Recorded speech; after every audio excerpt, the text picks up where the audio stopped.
Welcome into the Beachside Blitz, where we surf the wave of sports here on Cape May Radio, WCFA 101.5 FM, the Center for Community Arts.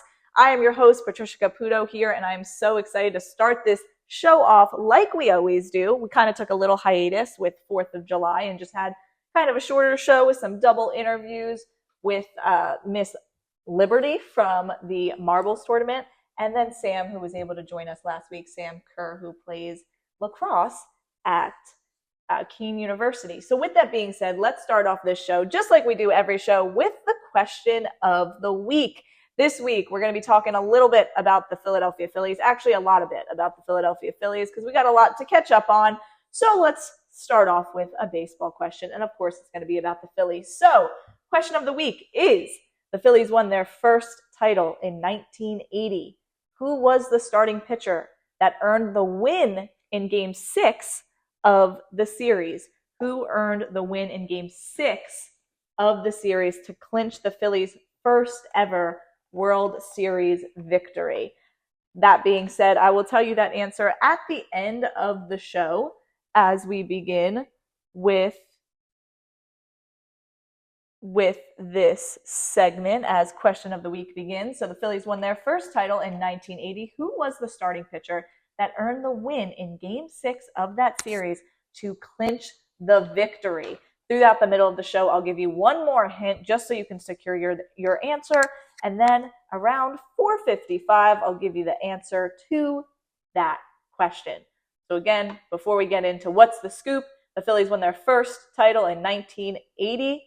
Who was the starting pitcher that earned the win in Game 6 of the series to clinch that victory for the Philadelphia Phillies?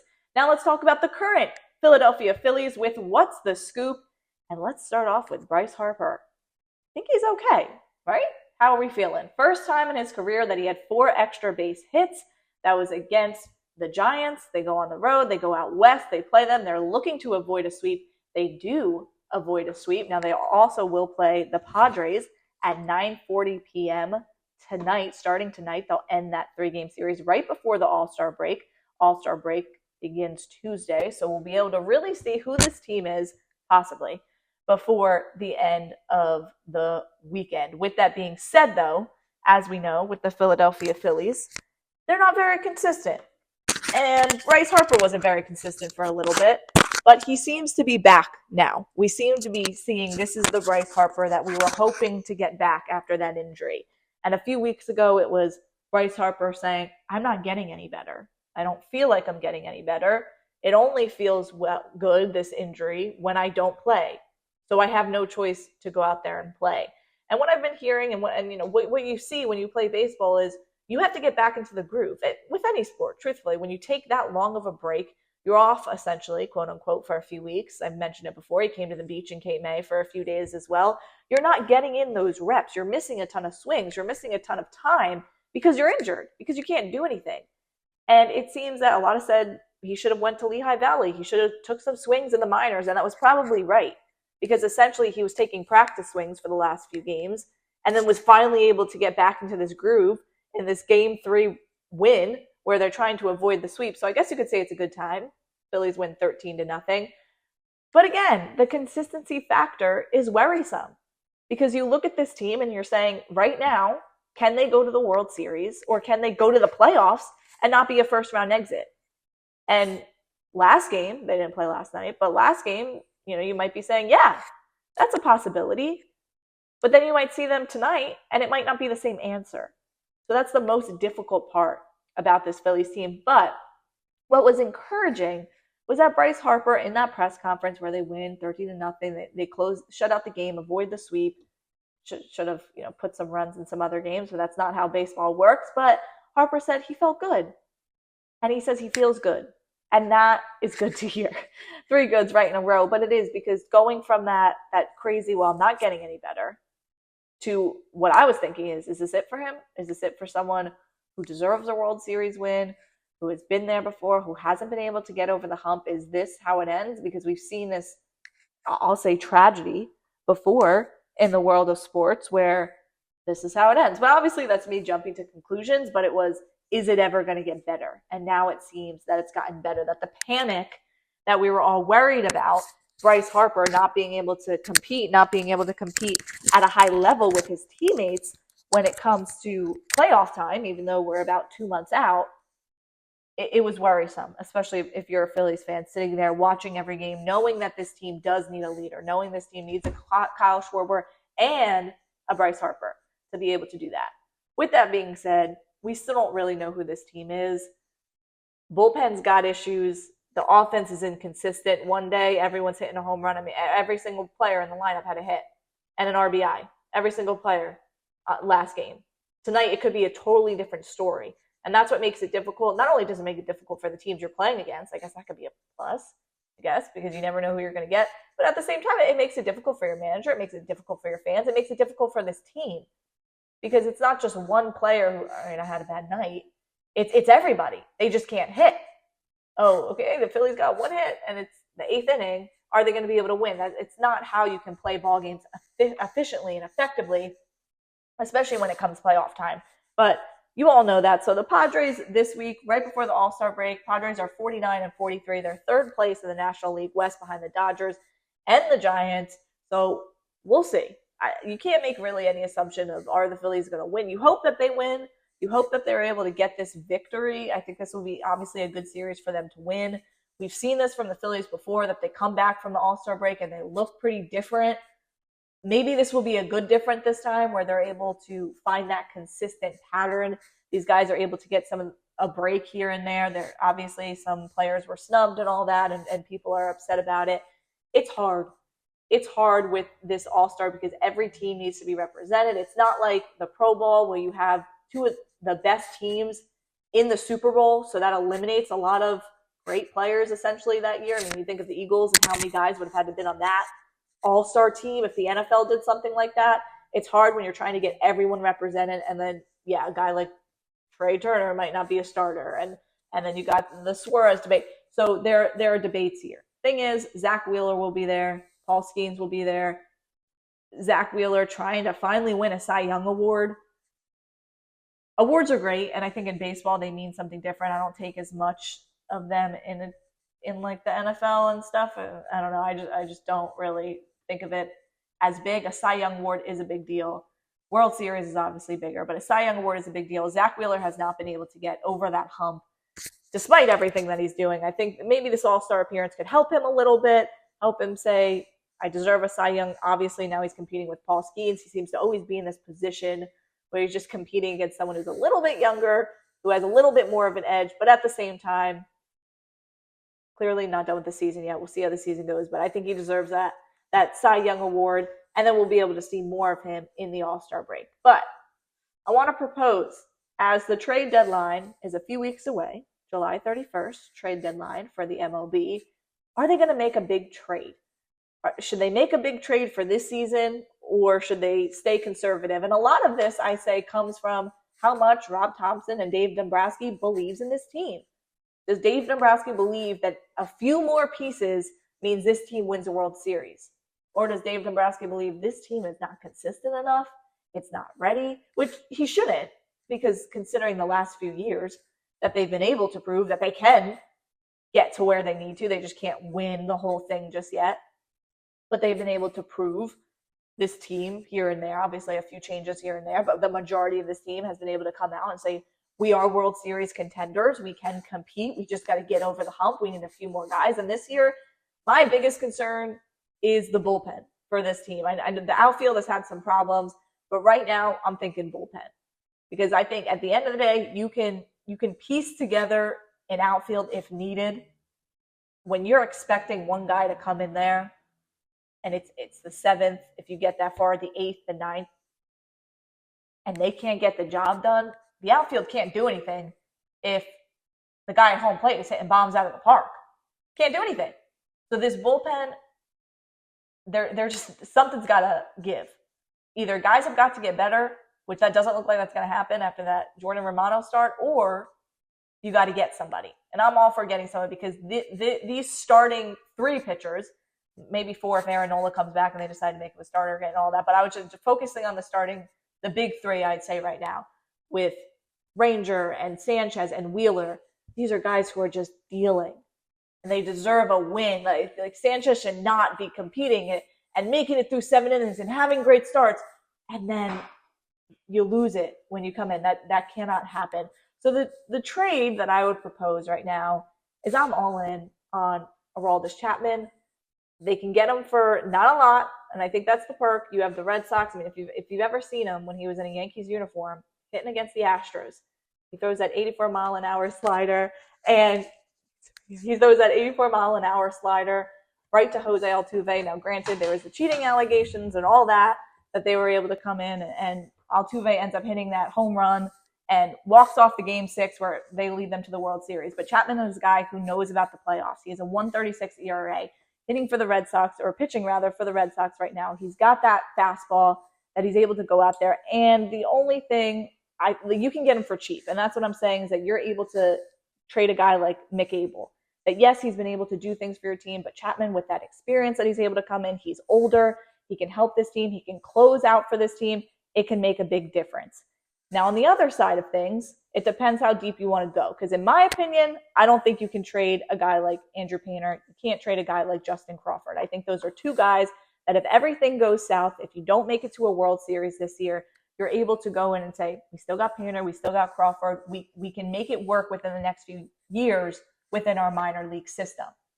But if you trade a guy away like Justin Crawford, maybe for a guy like Pete Fairbanks on the Rays, who has a 2.25 ERA, 10 saves on the season, then things get dicey if you don't win the World Series, I would say. Now, obviously, I would say Painter's safe. I don't think there's any way that they're going to go out there and trade Painter. I'd say I would save Crawford as well, but the Phillies might be thinking a little bit differently.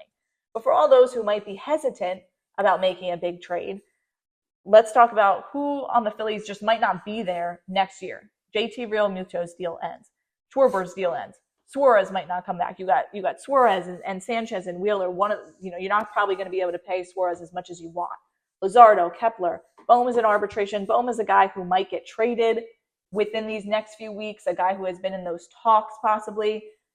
But these are guys who are big players on this team, who can hit offensively, who can make changes on this team, who have been this team for the last 3 years when they've been able to make these World Series appearances and go deep into the playoffs. These are all guys that at the end of the day, you're not going to be able to pay all of them. And they're able to make differences for this team. So you have to go out there. And in my opinion, you got to make a change now. Like I said, taking bullpen over outfield, I think this series this weekend will say a lot.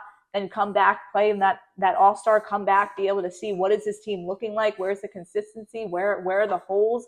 At the end of the day, Rob Thompson goes into a lot of press conferences and says, well, we're getting there and we're believing. There's only so far you can get. At the end of the day, October's going to come before you know it. September's going to be here before you know it. Make a big splash in this trade deadline. Win now. I think Harper's only getting older, like he says. Now, we think he's good, like we were just talking about. But is this wrist injury still lingering? We just don't know enough yet. He hasn't played enough yet. He hasn't played consistently enough yet. He's only getting older. Right now, I would say that the Phillies have to come in, make a trade. I'm fine for a guy like Chapman. You'll probably make a few different trades here and there. We'll talk about it next week as we get closer to that trade deadline. But right now, I'm saying Chapman is a guy who can make a difference for this team, who has the experience in the playoffs, a 1.36 ERA with the Red Sox this season. And I think this is something that this team needs. The team just needs some bullpen arm, some consistency there. And again, I can go on and on, but look at that video against the Houston Astros. The face on Chapman kept it cool and calm the whole time, but he knew at the end of the day, because if you've watched Chapman play, you don't throw an 84-mile-per-hour slider and then get a hit off him. You just don't. That's just how Chapman works. That's just how experienced and talented he is and why he's been in the league. And I think he could fit really well here in Philadelphia and, again, be a big difference in the team when it comes to the playoffs. With that being said, let's get into our next segment of Social Scoreboards. We'll keep these 4th of July vibes rolling for just a little bit longer, as let's talk about Joey Chestnut. So if you're not familiar with this segment, I take 3 of the best segments from social media and talk about a certain sports topic that happened. Joey Chestnut had 75.5 hot dogs and buns this year on 4th of July, won the title once again, 17 titles, by the way, for Joey Chestnut. He was officially unbanned from the Nathan's Hot Dog contest in June, was able to compete this year. So let's talk about it. Cloud Z on X said, taking 70 glizzies makes you a hero nowadays. And that comes from after Bleacher Report, or Barstool rather, posted and saying that Joey Chestnut was an American hero, which in my opinion is a bit of a stretch. Cloud Z too, because it doesn't necessarily make him a hero. I don't know. Some people think so. I'm not sold on it. Number 2, coming in at number 2, we have Ryan Motley, who said, I bet puking all of that up is a real blast. No pun intended. Yeah, that's got to be disgusting. Anyway, coming in at number 1, who is more of a GOAT, said Ryan Quinn. And this was a real poll on X. Joey Chestnut or Tiger Woods. And maybe it was just 4th of July and everyone was having a lot of fun, but Joey Chestnut got 83% and Tiger Woods only 17%. I don't know. I don't really agree with that. There's a lot that I don't agree with. Now, Joey Chestnut is a GOAT, I guess, in his own way, what he's able to do. I don't think Tiger Woods could take down 70 and a half hot dogs. But at the same time, can Joey Chestnut go out there and do everything Tiger Woods has done? Probably not. But with that being said, right now, Joey Chestnut led 83% to 17%. So as we get into it, we'll start with our question of the week, just like we did at the beginning, and then we'll go to a commercial break, and we'll come back and talk to Mr. Kyle Anderson, who will be joining us on the show in just a few minutes. With that being said, the question of the week, the Phillies won their first title in 1980. Who was the starting pitcher that earned the win in Game 6 of that series to clinch the victory? If you are looking for a hint and you guessed Tug McGraw, you are incorrect. McGraw did play in that game. He closed the game and got the save, but did not start in the game. So the question is, the Phillies won their first title in 1980. Who was the starting pitcher that earned the win in Game 6 of the series to clinch the victory? You guessed Tug McGraw, not correct. He closed the game, got the save, but did not start. I will tell you the answer to that question at the end of the show. We will be right back after this commercial with an interview with Mr. Kyle Anderson. Support for Cape May Radio, WCFA 101.5 FM, and the Center for Community Arts comes from Good Sense, offering home and personal fragrance products and fine arts and crafts. More information is available at 327 Carpenters Lane, Cape May, New Jersey, and Good Sense, capemay.com. Support for Cape May Radio, WCFA 101.5 FM, and the Center for Community Arts comes from Art Depot, a retail store and workshop offering reusable art supplies and classes for people of all ages who want to explore their creativity. Art Depot, located at 1301 Bayshore Road, Villas, New Jersey. And we got Movies on the Beach, hosted by the City of Cape May. They are free movies on the beach every Thursday. July 10th was The Complete Unknown, featuring Bob Dylan, a story about Bob Dylan that was filmed right here in Cape May, New Jersey. I went to see it last night.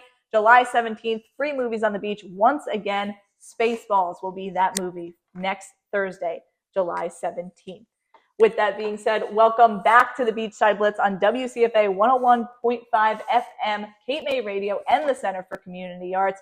Question of the week, one more time if you're just tuning in. Who was the starting pitcher that earned the win in Game 6 of the series to clinch the Phillies World Series victory in 1980? I'll tell you the answer to that question at the end of the game. But with that being said, Mr. Kyle Anderson is joining us on today's show. He is a Cape May native. He has coached at multiple different places in Jersey City, Ferris High School, and also St. Peter's College. So, Mr. Anderson, thank you so much for joining me on the show today. You're so welcome, and it's a pleasure to be here. Yes, I'm so happy that you decided to join me. So I want to start off, you're from Cape May. Talk about your experiences just growing up here year-round. Well, I had a beautiful experience growing up in Cape May. I grew up across the street from right here on Lafayette Street, and my family grew up actually behind the school right here where the Academy was, or where the Academy is. There used to be houses there, and my family had a house there. So this was my father's backyard where he went to high school and everything like that. So I had a lovely time growing up here. And let's talk a little bit about your dad, because your dad also competed at a high level, played professional football, also played here, right in Cape May, grew up Correct. here as well. Correct. So talk about that experience growing up and having your dad who played for the Cardinals and the Giants and living here as well. Well, you don't understand how great your parent is until you start having people recognize you simply because of who he was. So growing up, a lot of times older people would compliment me or tell me how much I look like my father. And then once I did my research on my father, I noticed that realized he was a great athlete. He's probably the best athlete to ever come out of Cape May, as a track star, football star, basketball star. And as you mentioned earlier, he was he was in the second draft class of the NFL for black players. The year before was the first in 50. He was drafted in 51. So he played with Frank Gifford, Kyle Rote, who I was named after, and he had 2-year career, and then he went into college coaching. That's what I'll ask you about, the name. Can you talk about him with Kyle Rote and how he ended up naming him after you? Well, as some people may understand, back in the 50s, the black players, and you're only allowed 2 black players on each team. They weren't allowed to dine with the white players or house with the white players. And Kyle Rote was one of the players who, if wherever they played, if they could not go, if the black players, my father and I forget who the other one was at that time, could not go into the restaurant, Kyle Rote would go eat with them. And Kyle Rote was such a great person. 14 of his teammates named sons after him. Wow. An irony of that is when my son was drafted to the San Antonio Spurs, Kyle Rote is from San Antonio. And so the newspaper there picked up on that immediately and did an article with my son and talking about Kyle Rote Sr. Yes, that's where I read it, actually, that article. I was able to kind of look up online and read that and find that information. But was your dad open about talking about what he had to go through being in the professional football league and things of that nature? Well, I'm the youngest of 7. And my father passed away in 1979 when I was 16. He was a college professor at Maryland Eastern Shore. My parents separated when I was 6 years old. So I lived up here, me and my siblings up here from 1968 on. I didn't converse with my father a lot. Being the youngest, everything was told to the older kids and they told me. So now my older siblings, they have relayed to me some of his trials and tribulations of being a black athlete at that time period. And so I do know a lot. It was difficult. It was difficult. They had to persevere a lot of racism, discrimination, but that's all they knew. In Maryland, my older siblings were the first to integrate the Princess Anne High School, which is where the campus of Maryland Eastern Shore is. They were the first black kids to ever go to school there, and they had to put up with a lot. And then when we moved to Cape May, I can remember one sister telling me that when she went to Cape May City Elementary right here, and at lunchtime, the kids all ate together and the little white kids were eating with her. And she was like, what's going on here? Because at where she went to school in Maryland, she had to sit by herself and the other kids wouldn't eat with her. So it was a difficult time back then. Last year I did an interview focusing on the Negro Leagues at the time, and that's what the director of that, The Other Boys of Summer, is the movie that they'll go around and go every so often to North Jersey and things like that to show the film. And that was one of the things she talked about, of even though there's clearly obviously racism up north as well, but the difference in things like that, the eating together and the desegregation. And a lot of players ended up retiring up here because of how bad it was in the South and all the trials and tribulations that they had to go through. But talking about your career, you went on and you played at Glassboro State College, also now known as Rowan University. So talk about that experience of growing up here, but then continuing your career in New Jersey as a basketball player. It was fulfilling. I was a decent player. I was not afforded the resources that I afforded my son, as far as going to basketball camps, clinics, and stuff like that. So when I went to Glassboro, I was an undersized forward, and so I played because I could play defense. The coach I had in high school, George Holden, who's the father of the current Lower Cape May Regional High School coach, Scott Holden, he stressed discipline, structure, and playing defense. So I was able to play simply because of my defense, and I enjoyed it. And but eventually, after 3 years, I kind of, went towards the academics and stopped playing. And the Lord works in mysterious ways. Yes, he does, Yeah. definitely. And you found basketball again later in life. So you were a high school coach at Ferris High School in Jersey City, and then also coached at St. Peter's College. So talk about coming back, that after college you wrap up your career, and then eventually you came back to coach basketball. Well, I always wanted to be a coach. As I mentioned earlier, conversing with my father wasn't prevalent, but I admired him so much. He, just who he was, who people told me he was. I always wanted to be a coach. So coming out of college, I went into the state police. I left the state police and went into education. And so I got into coaching in high school in Jersey City. I was a head coach at Ferris High School. I had a successful career, but my son was starting to play basketball, and when he got into the 8th grade, he was very good.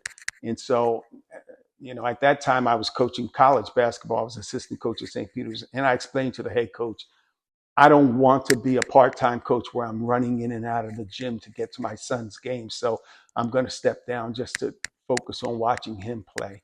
So I had a very fulfilling career coaching, and I did a lot of AAU basketball, in which I coached some NBA players, Wayne Ellington, Gerald Henderson, J.R. Smith, Kenneth Fareed. So I've been around basketball a lot. And let's talk about your son now. So your son, very talented, played here in New Jersey, like you were telling me, drafted first in that first round for the San Antonio Spurs. So let's talk about that AAU time. You said about not having the resources that he had, and that seems to be something that just continues to grow. It just gets more and more expensive. So what resources were you able to provide for him in the leagues that you were able to put him in? That's an excellent question, because the level of AAU basketball that he played at, he never spent a dime, and I never spent a dime on him. Our program was always sponsored by either Adidas or Nike. So our travel, uniforms, food, housing, hotel stays, always was paid for by either Adidas or Nike. Never bought a pair of sneakers for him to play in.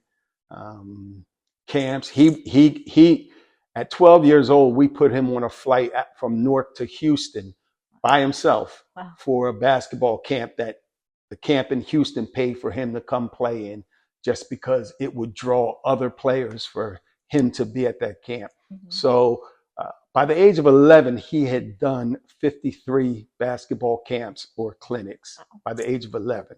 He started at 5. So he and I was a high school coach at that time. Mm-hmm. So in the summertime as a teacher, you had to supplement your pay. And so how I supplemented mine was by doing basketball camps all over New Jersey and New York. And I would take little Kyle with me. So by 5 years old, he was playing with 8 and 9-year-olds. Mm-hmm. By 8 years old, he was up at the Bob Hurley Poconos camp. And as an 8-year-old, he was the MVP of the 9, 10, and 11-year-old league. And the big talk around the camp was, the kid's only 8 years old, and his team won the championship. He runs the point like he's a veteran, but that's just how much he played basketball. And if you look up any article, that Bob Hurley has amazing things to say about him, just how talented that your son is at the game of basketball, and just being such a coach that he is. And that's just amazing, right? At 8 years old, to be able to say that yes. Bob Hurley is saying this. I'll tell you a quick story that's Please. Very ironic. As a high school coach in Jersey City, my high school was 10 blocks away from Bob Hurley's mm-hmm. high school. And I used to take my 2 best players to his open gym. And one day, my AD told me that Bob doesn't want you coming to his open gym anymore. And I called Bob up and I said, Bob, what's the story? He said, well, I think your presence is influencing my kids to transfer back to your school. And I said, well, Bob, I've never spoken to. Mind you, he had just sent me my best player because He didn't want to play there anymore, and he wanted to play. So he came to my school. So Bob said, well, time will tell, Kyle. And so Bob didn't speak to me again until little Kyle became an eighth grader.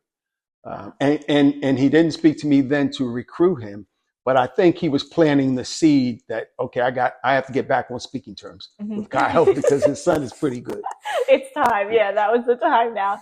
And again, speaking about your son, he said in the article with the Spurs that you were always so hard on him when he was younger and he just couldn't understand it.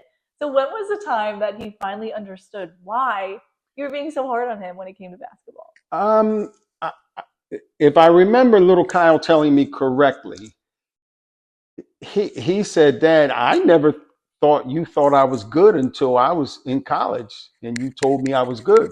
He said, I always thought you thought I was a bum and that, you didn't like my game, which is totally, off from the truth. It's the opposite. I admired his game. I loved watching him play, but I had seen him play so much that I'm not congratulating you for doing what you should be doing. Now, if you did something tremendous, we had a championship game one time out in Las Vegas for the Adidas 64 championship, 15 and under, but little Kyle was 14. He was playing a year up. And we won that championship and he had 0 points. And I thought it was the best game he ever played because he had 14 rebounds, 8 assists, and 6 steals. And an assistant coach of Villanova came up and he said, I can't believe your son controlled that whole game without scoring a bucket. So I always admired his game. It's just that his mother's going to pat him on the back and call him the greatest. It's no need for me to do it. And you kind of mentioned it a little bit, but he was always one of the smallest because he was 8. He was always younger, and especially playing that amateur athletic union and all of that. How did that make him feel comfort-wise? Like, were you pushing him out of that comfort zone? Well, that was, yes. Yes, that was by design. He never played age level until he got to the 12th grade where, you can't play up. You're a senior. You have to play. He always played with the older players. But the reason for that wasn't what people think. The reason for that was so that he could be the smallest player, therefore justifying him being the point guard. If he played age level, he would have been taller than most of the kids. And guess what coaches do when they have a tall player who has skills? They make him a post player. So I just said, nah. I mean, there was an article they did in Hudson County one time, and Kyle was 12 years old out playing with the adults in the county park. So you had grown men, and this 12-year-old kid is dominating the game. But that was by design so that he could always be the point guard and that he would never be the best player on the court. Because if you're always the best player on the court, how do you get better? Right. You don't. Yeah. It's very rare that you don't. And then I'll touch on it quickly, that nickname with the slow-mo, right? I've been hearing that a lot of people in your family are fast. They're quick. And he's just not as quick, I guess you could say.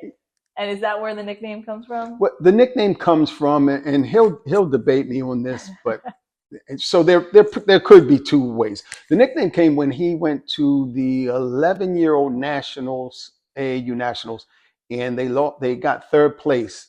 And the team to beat was a team out of Texas, and the kids there were so amazed at how slow he was. So then later on that month, we went to an all-star camp out in Ohio, and they said, this kid, he plays in slow motion. But they said it with such a southern drawl. They said, man, he played like he in slow motion. And it just stuck with him, slow motion. And then when he played in this tournament up in Queens, New York, it's called IS8, the announcer there, now mind you, he's 11 years old, maybe 12 by then. The announcer said, this is slow motion, slow mo. And that just stuck. And then from then on, but it's because he plays methodically, he plays under control, and you can't speed him up. He stays at a slow pace. Now, is that Kyle thinks the same thing? Because you mentioned that he thinks differently. Kyle believes that the IS8 tournament announcer gave him the name. Gotcha.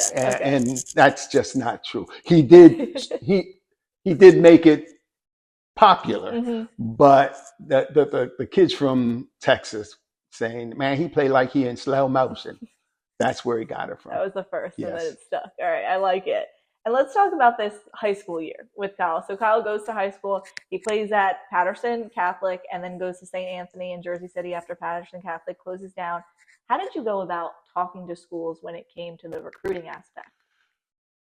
I was fortunate that everyone, even during the high school period, and even more so the college period, everyone knew that I'm a basketball guy. I'm a coach and all that. So I didn't have the rigors of recruiting and the bad stories and the constant phone calls or all that. So by the time he was in 8th grade, we had narrowed it down to Rice in Harlem, Patterson Catholic, St. Patrick's of Elizabeth, and that might have been it. The way we picked where he went to high school, there were 2 factors. One, I didn't think he could play defense for Bob Hurley as a freshman, which means now Bob later said he would have, but so I thought he would have played JV. Now, he would have been a starter on any other, in my mind, he would have been a starter on any other team in New Jersey, including St. Patrick's. I didn't think he could play defense for Bob Hurley. So that pushed them out of it. 2, after that, he was a very good quarterback, and he wanted to play football in high school. Rice doesn't have a football program. St. Pat's doesn't have a football program. So he went to Patterson Catholic. All of the players, most of the players on our AAU team, the Players Basketball Club, the local kids went to Patterson Catholic. So he wanted to go play with his friends and play football. So he played football his freshman year. He was starting quarterback JV, and decided not to play his sophomore year because the quarterback on the varsity was only a junior. They would beat teams by 50 and 60 points, and he still wouldn't get in the varsity game. So he said, Dad, the same quarterback's coming back. I'm not sitting like that again. So he stayed there. Once the school closed down, now this is something that most people don't know. I was not a fan of his high school coach, but as a coach, I don't question what the coach does. I just make my decision afterwards if he's going to come back. So after his freshman year, I wasn't going to bring him back, and Kyle rarely asked for anything. Rarely. As long as you gave him Wendy's and shoes to play in, he didn't care. But he said, Dad, can you, now mind you, at this time, his freshman year, J.R. Smith paid for his tuition. Wow. The next summer, the summer of after his freshman year, J.R.'s dad said that we're not going to pay for it. So I didn't have any way to pay for it. Now, people won't believe this, but I could not find anyone to pay his tuition or to help with his tuition. The team, our AAU program wouldn't do it. And Kyle said, Dad, can you please find the money to pay? So, and they made him pay the full boat. I remember it was $5,600. Oh my goodness. Yeah, I have a top 10 player in the country, and you're making me pay $5,600 for his tuition. So I told him yes. His mother wouldn't help me. We were separated at the time. We were divorced, actually.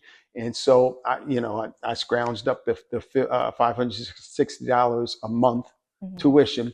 But I told him at the end of this year, you're out of here. You're not staying. They ended up going 28-1. They were number 3 in the country, and they lost in the state tournament to St. Anthony's. And then the school that May closed down. At that point, there was we're not going through the recruiting thing. Right. The assistant at St. Anthony's called me up the day after they closed.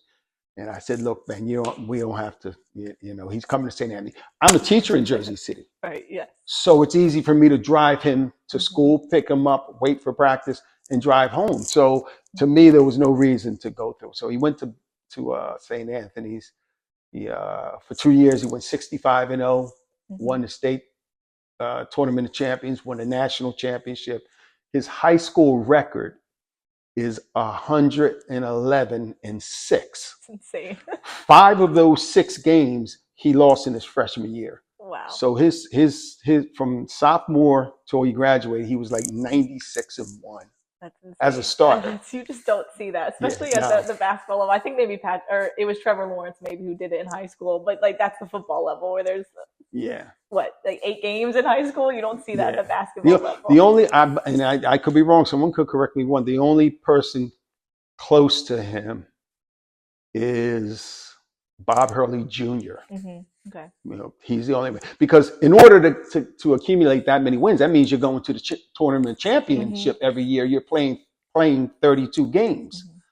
Every team, every great player didn't make it that far. So if you only play 28 games but win a state championship every year, but don't go any further in the tournament championship, that doesn't amass 111 games. So, he probably has. I think I did the calculation. I think Bob Hurley Jr. inches him out by like one of them's 96%, and Little Kyle's 95, something like that. Something close enough. Great accomplishment. Yeah. With all that being said, so all of that obviously gets him top recruited. He's talking to colleges and all of that. How does that go? So you go through all of kind of the high school recruiting, and how does it go with deciding that he's going to go to UCLA to play basketball? Ooh, and as I mentioned earlier, we didn't have he wasn't caught up in the glamour and all that stuff. And part of his recruitment, I felt bad because by the end of his 16 and under season, which means he's going into 16 and under season, we cut it down to 5 schools. UCLA, Georgetown, St. John's, Seton Hall, and one other school. I can't think of it right now. Maybe 4 schools. St. John's, Seton Hall, Georgetown, Florida, Billy Donovan, Florida, and UCLA. So he played his whole junior year and last year of AAU, knowing those are only 5 schools that need to come see him. I felt bad about that because if I would have left his recruiting open, more colleges would have come to see him play and noticed his teammates. But there comes a time when you got to take off your coach. And I was his AAU coaches last year. Comes time when you got to take off your coaching hat and put your parent hat on. And my parent hat said, we don't want the distraction of 25 schools following him from game to game. So it was down to 5 schools. Those 5 schools were at every live event that he played in. They knew me already, so there wasn't a bunch of phone calls, and it really came down to Seton Hall. We were on our way to an ISA tournament on a Saturday morning, and little Kyle said, "Dad, I want to go to Seton Hall," because some of his Patterson Catholic players were there. And I said, fine, no problem. We called up the assistant coach, Shaheen Holloway, who's now the head coach. We called Shah up, and we said, and the head coach at the time was Kevin. Kevin's over at Villanova now. And we said, we're going to come to Seton Hall. I said, but don't, tell Kevin, but don't tell anyone else, because, we still have UCLA coming in tonight. UCLA only got in the running because the head coach, Ben Howland, coached one of our ex-players on the AAU circuit, Brandon Knight, who is the assistant at Rutgers now, who brought in Harper and Ace Bailey. Brandon was our guy. He was at Pitt with, he's at TCU now, and I forget. Jamie was the head coach there. But Ben was his college coach. Ben was looking for a point guard. So Ben came to see a little guard we had on our team, Miles Mack, who played at Rutgers. And when he saw Miles Mack, he loved Kyle at the point. So that's how he got involved. He comes in Saturday night, does his thing. Now they're at little Kyle's house. I come over. His mother and I had an agreement that once we got it down to the 5 schools, we would not influence him at all. I stuck to the agreement. But I leave that night. The next morning, little Kyle says, well, Dad, I think I'm going to keep it open. So let's call Shaw up and tell him we're going to keep the recruiting open. I find out later that once Ben left, UCLA left, his older sister and his mother begged him to go to UCLA. Literally begged him. They want him to go to UCLA.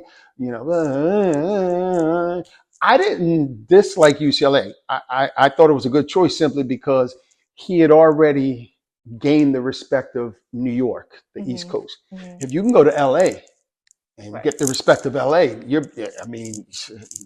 your career is golden. So that's what happened. His mother convinced him to choose UCLA, even though he wanted to go to Seton Hall. His mother convinced him to go to UCLA, and that's how he got there. Was there a reason for her push for UCLA so much? I don't think my daughter, I think her motive was she was going to move out there too. Gotcha. Because she moved out there. She moved out there also, and she lived in LA. While he was at UCLA, she lived in LA too. She loves the limelight. His mother, I don't know. Besides, it's LA. Everybody likes LA. Right. Well, then the Spurs come up. So first of all, you get through UCLA, you get drafted to the Spurs. And in the article I was reading that the Spurs posted, you mentioned that you wanted a coach that would use Kyle in the right way. Correct. So how did Popovich do that when you were with the Spurs? He didn't. Okay. I'm very disappointed at Popovich and his coaching of little Kyle. Little Kyle was supposed to be drafted in between 17 and 22. We had a guarantee at 26 from Pat Riley in the Heat. And next thing you know, it was a 27th pick, and he hadn't been drafted. And then his 28th pick. And the 28th pick were two guys from his conference who he was way better than. And we're at our draft party in Harlem and at a restaurant, and he pulls me outside, and he literally starts crying like, Dad, what did I do wrong? Like, why am I? And I said, I don't know. And our agent called us at that time and said, the Spurs are going to take you at 30. Now, he didn't work out for the Spurs. He told them, I'm not going to be around at 30, so no reason to go work out for you guys. The Spurs drafted him. And this is something that if any parents are listening or any kids are listening should really take heed to this. They had just hired a new head of scouting, a guy named Dave Tellup. Dave used to be the head analyst for ESPN's high school basketball. Dave started out as a blogger in North Carolina for grammar schools, middle school AAU basketball. Gotcha. So he knew little Kyle from back then. He had met Suzanne, Kyle's mother, and myself back then. And he was always amazed at how respectful Kyle was on the court, off the court, how respectful his mother and I were, and how we would speak to him and see him places. And he convinced the Spurs that the character that this young man has is what the Spurs, look for. And that's the only way he stayed in the first round and got drafted, because of what Dave Tellup saw from the age 11 on, convinced him, yes, let's draft him. Okay. Now, as far as Popovich coaching him, and Popovich said this to me in Kyle's second year. Kyle was playing real well, and I saw him in the hotel, one of the hotels, and we started talking. He said, hey, Kyle's playing great, but I just need to learn. I need to learn how to use him. And something about that statement stuck in my mind.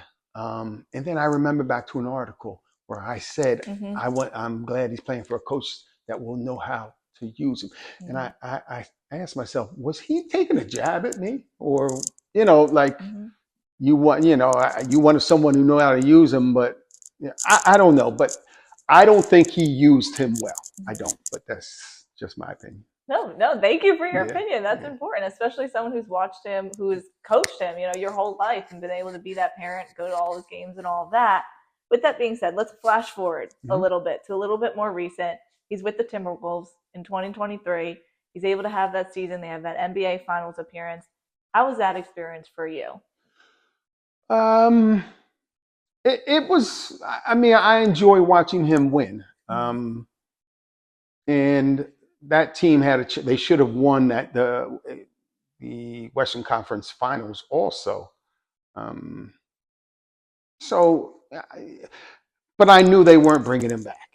Mm-hmm. So it was kind of like, okay, this is your last hurrah in this, arena, let's and then when they lost, I knew I'd spoken to the uh, general manager, and he said, A-Rod was buying the team.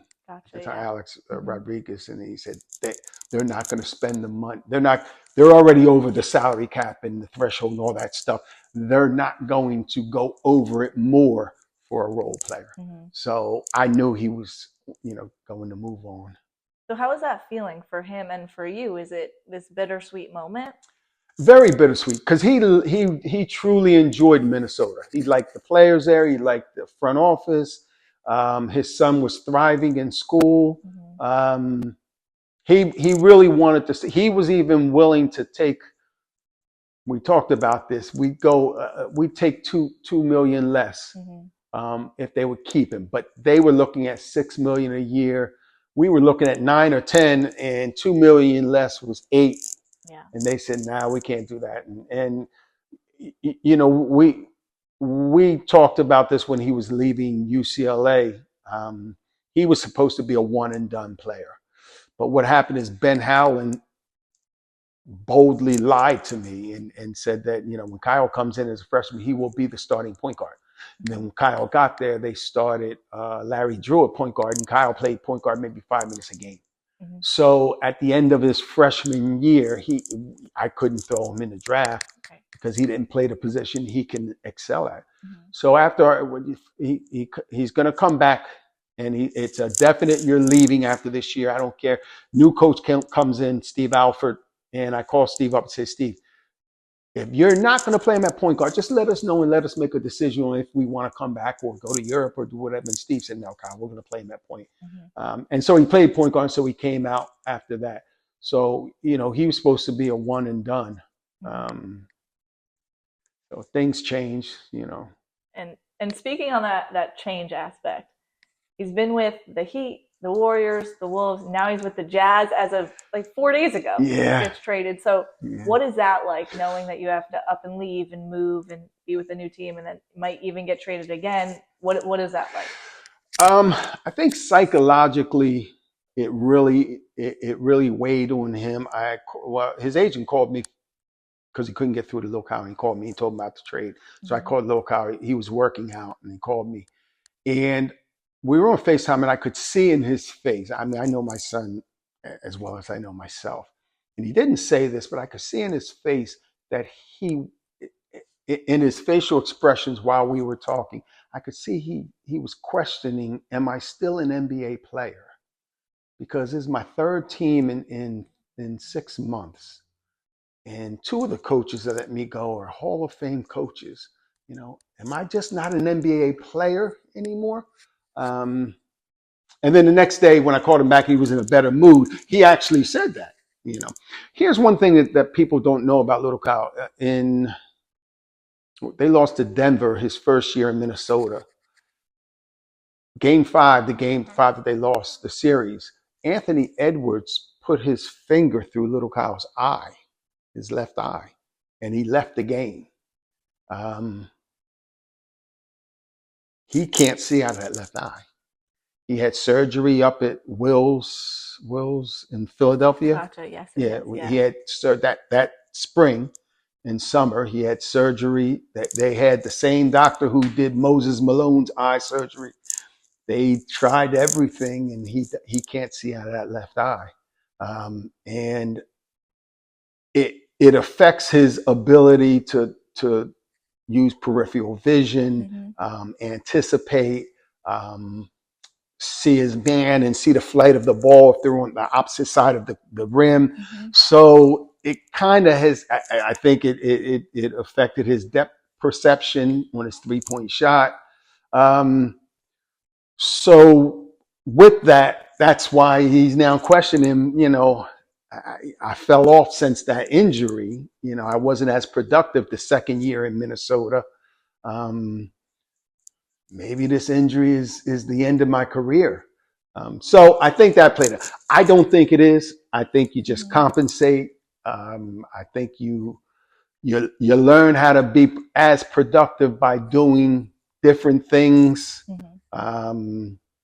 Maybe now you don't look to block your man out. You just go straight for the rebound. I don't know, but you have to find a way to still be productive so that teams still want you to play. So that's what he's going to focus on this year. He has to be productive.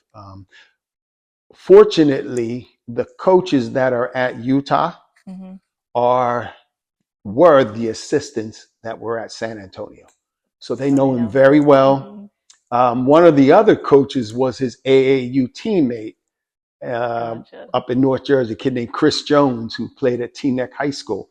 So they're going to give you your opportunity. You know, you're going to get the opportunity. Now, if you don't produce, maybe you're not an NBA player anymore, and you have to think about life after the NBA. Well, what we do know is that he has a great family supporting him no matter what, and also we'll be excited to see everything that he does in Utah, hopefully this season as it goes on. That was Mr. Kyle Anderson joining me on the Beachside Blitz today. As we wrap up today's show, I'll finish the question of the week. The question of the week was, the Phillies won their first World Series title in 1980. Who was the starting pitcher that earned the win in Game 6 of the series to clinch the victory? The answer is Steve Carlton. Pitched 7 innings. Did you get it right? Yes. I'm sorry. No, go ahead. I'm sorry. I should have asked you. But I thought it was too obvious. Steve Carlton was the guy. I know Steve Carlton was on that team and Pete Rose and them, but no, that's too easy. Well, you got it right. I tried to do like medium hard, but I liked it. You got it right. It wasn't Tug McGraw. He closed that game, but Steve Carlton pitched 7 innings in the Phillies' 4-1 win in Game 6 against the Kansas City Royals, win that first ever World Series. Well, that has been the Beachside Blitz on Cape May Radio 101.5 FM, the Center for Community Arts. I will see you all next week at 4 p.m. back right here. See y'all next week.